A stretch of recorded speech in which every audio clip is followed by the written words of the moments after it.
చాలాసార్లు బైకుల్లో పడిపోతూ ఉన్నాడు, తల కొట్టేసుకున్నాను. వెనక జాగ్రత్త రా బాబు, మీకు ఏదైనా అయితే నేను విలవిల్లు ఆడిపోతాను, మీరు పరిగెట్టగానంటే వినరా. సరే నేనేం చేశాను, మీరు తగ్గండి అవి చెప్పిన తర్వాత నేను నాయకులందరితో మాట్లాడి ఒకటే నిర్ణయించుకున్నాను. నాకు ఏదైనా దెబ్బలు తగిలితే మా వాళ్ళకి ఏదైనా కనీసం ఒక చిన్నపాటి యాక్సిడెంట్ ఇన్సూరెన్స్తో పాటు లైఫ్ ఇన్సూరెన్స్ ఇవ్వండి.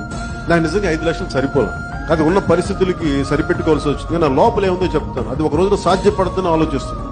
ఓ 25 లక్షలు లైఫ్ ఇన్సూరెన్స్, అది నా కోరిక. అంటే నా జన సైనికుల్ని, అది నా అన్నదమ్ములు, మా వీర మహిళలు, మా ఆడపడుచులు, మా అక్క చెల్లెలు, వాళ్ళని కాపాడుకుంటాం. దానికోసం నేను కోరుకునేది, నేను సంపాదించే డబ్బులు కూడా కోర్టుని కూడా ఎందుకు ఇస్తుంటానంటే ఆ ఇన్సూరెన్స్ పథకాని కోసం ఇస్తాను. ఎందుకంటే ఒక రోజున అది పెరగాలి. ఎందుకంటే పార్టీ కోసం ముందుకు వచ్చి నడిచే వాళ్ళకి నేను కాపాడుకోవాల్సిన బాధ్యత పార్టీకి ఉంది. Download share chat.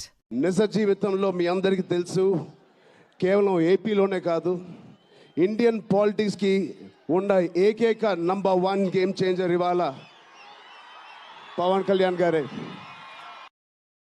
Download ShareChat. మన భవిష్యత్తుని నిర్ణయించుకునేది మనమే.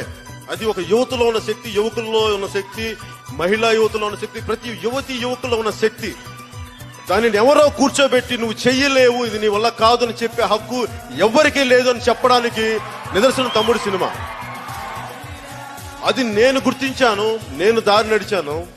అలాంటి భావాలు వెతికే వాళ్ళకి ఆ సినిమా ఎంతో కొంత ఒక స్ఫూర్తి కలిగించాలనే ఉద్దేశంతో ఆమె ట్రావెలింగ్ సోల్జర్ అని పెట్టాను. దానికి కారణం ఏంటంటే, నన్ను హద్దులు గీసేది మీరెవరు, బయట సమాజాన్ని నేను అడగదలుచుకుంది. నన్ను హద్దులు గీసేది, నేను ఏ స్థాయికి వెళ్ళాలి, నేనంటే నేను కాదు, మీరు ప్రతి ఒక్కరు, ప్రతి ఒక్క యువతి యువకుడు చిన్న వయసు నుంచి మన భవిష్యత్తును రాయగలిగేది పక్క సమాజం, పక్కనోడు కాదు, మనం.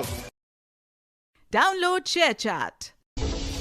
ధర్మ సంస్థాపనార్థం కోసం ఒక వ్యక్తి శక్తిగా మారి జన సైన్యాన్ని తయారు చేసుకుంటూ సమాజాన్ని ప్రశ్నిస్తూ సమాజానికి మార్గదర్శకం ఇవ్వడానికి సిద్ధపడినప్పుడు మీరందరూ కూడా మీ మీ కుల, మత, జాతి, లింగ, వర్ణ, వర్గ, వయోభేదానికి స్వస్తి పలికి మా నాయకుడు, మా లక్ష్యం అంటూ ఎప్పుడు మనం ప్రయాణం చేశామో, స్వామీజీ ముక్తి కోసం మాట్లాడరండి, నేను ఎప్పుడు మీ నాయకుని ఎప్పుడు కలవాల, నేను ముఖస్థుతి కోసం మాట్లాడట్లా, కానీ ఆయన కదలిక, ఆయన మాట, ఆ శరీరం యొక్క లాంగ్వేజ్, ఆయన పట్టుదల, ఆయన లక్ష్యం కాబోయే ఆంధ్ర రాష్ట్రానికి గొప్ప నాయకుడు ఒక వరంగా అమ్మవారు ప్రసాదించాడని చెప్పి మనం భావించుకోవాలి.